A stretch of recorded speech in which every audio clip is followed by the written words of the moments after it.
Geeks with beards, geeks with beards. Look who's here, geeks with beards. No need to fear, we're right here. We got beards, so listen clear. Geeks with beards, geeks with beards.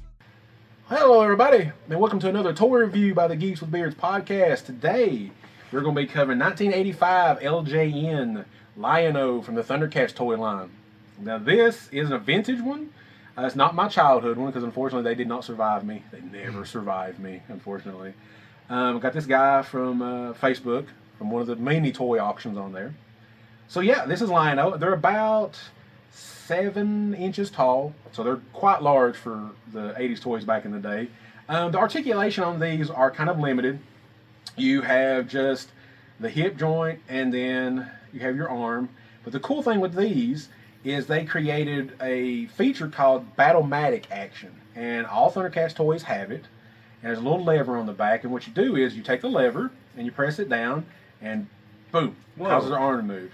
That's pretty cool. Yeah, sometimes, but I will say, as you just saw, unfortunately with age and time, it will stick, and he's not going to stand. There we go. Sometimes what it is, because there's a little gear mechanism that's inside their body, and it'll stick sometimes, unfortunately.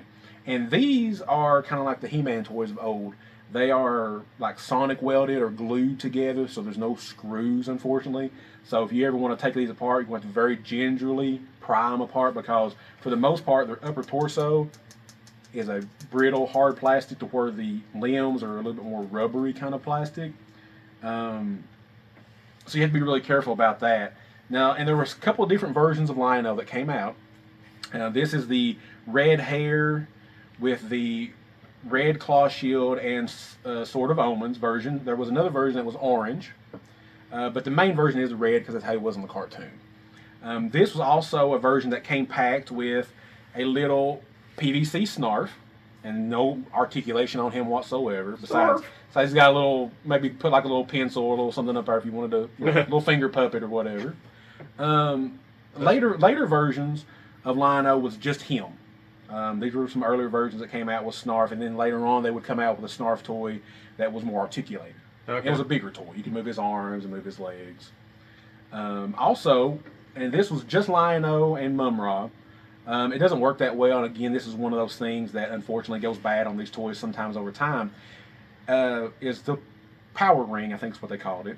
And this is identical to Mum-Ra's. The only difference is the sticker. On this one, you have a sticker that has the Thundercats logo on it. Okay. On Mum-Ra's, it's got like his tomb. It's like a scale or skull kind of look on it. That's and cool. It takes a AAA battery. And as you can see, there is a little. Someone use Lion-O sword. There's a little metal tip on the little ring part right here. And on his back, there is. I don't know how well you can see it, but on his back there is a little port. And basically it's metal as well. And basically what you do, and it doesn't work very well, so I'm not going to attempt it, but if you can watch videos on YouTube about it, is you take the tip of the power ring and you would connect it to the place on his back. And what happens is his eyes would light up. And that mimics a feature in the cartoon that when he would use the Sword of Omens and call the other Thundercats, all their eyes would light up. They would know that he was calling them for help. So their eyes would light up. That's pretty cool. The same thing with Mum-Ra. He has the exact same thing, and his eyes light up. But again, unfortunately, it's a feature that does go bad sometimes. Same as the Battle-matic action feature, it goes bad sometimes. Well, at least it's not in the figure for it to go bad. It's no. Something external. And I love these toys. I had a few as a child. I've recently, like I said, within the past several months, have between eBay and some Facebook auctions, have reacquired some of them from my toy collection. When you go for them, if you decide to ever collect these, try to make sure that the Battle-matic action works. Again, sometimes it will stick, as you see. It will stick sometimes. Unfortunately, these are a little bit kind of like some He-Man toys and stuff on the legs, the limbs, because it's that rubbery kind of plastic. And mine has a little place right here. It's almost like a mold spot. It has like a little black spot. It's basically the plastic degradation, unfortunately. But mine looks pretty decent for the age. So yeah, I love these toys. Did you ever know anything about Thundercats growing up? So yeah. I know you were a late 80s kid, right? 80, when were you? I forgot now. 84. Okay, 84. I was a mid 80s. Okay, so yeah. pre-mid 80s. Yeah.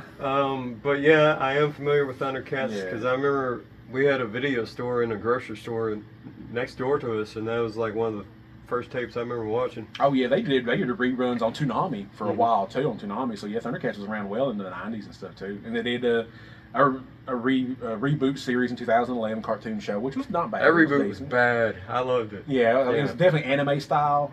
I liked it a lot.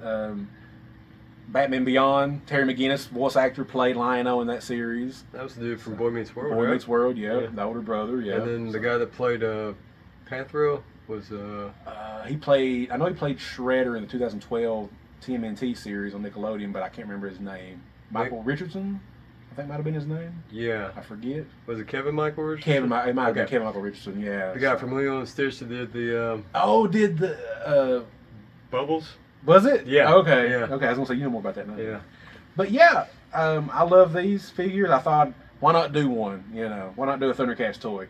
But yeah, go online and look for them. Sometimes they're decently priced. Unfortunately, sometimes they're kind of expensive too, especially if you buy them in package. But the main thing, like I said, main thing on these is look for paint wear, especially on the boots and the chest. Look for the black spots on the legs, because unfortunately that does happen.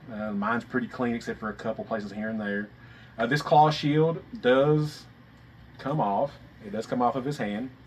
It's part of the cartoon, you know, so it does come off his hand. Of course, there's Sword of Omens. So yeah, I love the Thundercats. I highly recommend if you can find them for a decent price online. I would pick them up if you're a Thundercats collector or an 80s cartoon toy collector. I definitely recommend them. Bigger than I expected it to be. Yeah, and that kind of, they sold quite well. They sold for several years. It's kind of like another toy line that I want to cover at 1.2, Brave Star.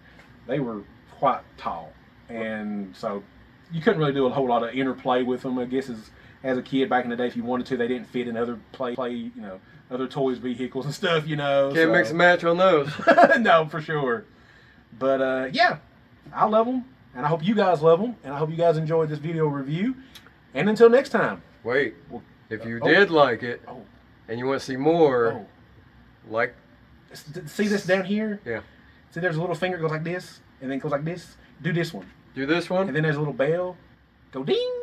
Do that too. But yeah. Ding the bell. Definitely like and subscribe, guys. Yeah. We got some more toy reviews coming shortly. So yeah, we'll catch you on the next one, guys.